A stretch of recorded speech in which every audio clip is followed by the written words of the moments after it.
This is the grave of Sarah Angeline Baccus Ewing McCumber. Sarah Angeline Baccus was born on November 30th, 1832 in Jackson County, Ohio. She was the third of 4 children born to John and Mary Buck Baccus. When Angeline was born, her father was 32 and her mother was 38. On December 27th, 1849, when Angeline was 17, she married 22-year-old Charles Ewing. Angeline and Charles would have 6 children together, 4 girls and 2 boys. Their names were William, Esther, John, Mary, Rebecca, and Alice.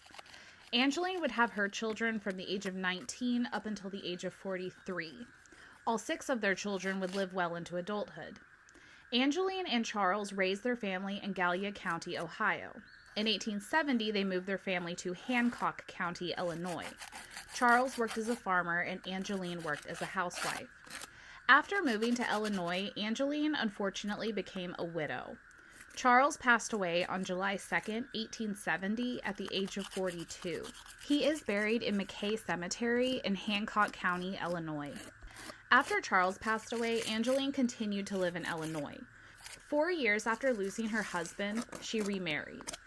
On August 3, 1874, 41-year-old Angeline married 54-year-old William McCumber. William was a father of 7 children from his previous marriage.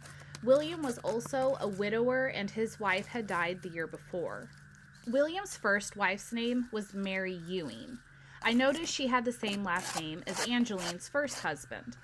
Once I saw the same last name, I wasn't surprised to find out that they were related to each other. Mary and Charles Ewing's fathers were brothers, making them first cousins.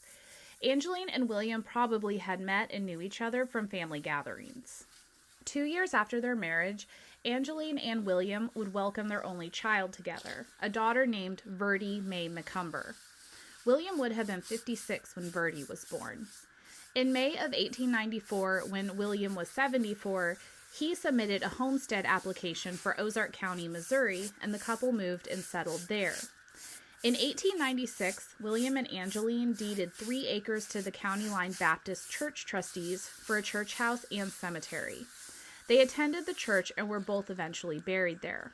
The cemetery and church were both abandoned sometime after 1940. A really busy county road used to run right next to the church and cemetery.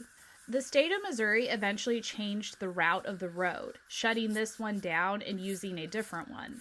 This caused the 3 acres to become landlocked in the middle of private land, making access hard. The church house is still standing, but the roof has started to go on it, so I'm not sure how long it has left. The last burial in the cemetery did take place in 1940 and was the last one that happened. 11 years after deeding the land to the church and cemetery, William passed away.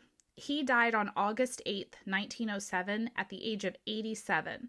The couple had just celebrated their 33rd wedding anniversary 6 days before he passed away.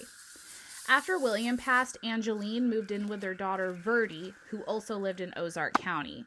Angeline lived with Verdi her remaining years. 4 years later, she followed William. Angeline passed away on January 19, 1912, at the age of 79. Her cause of death was spinal paralysis.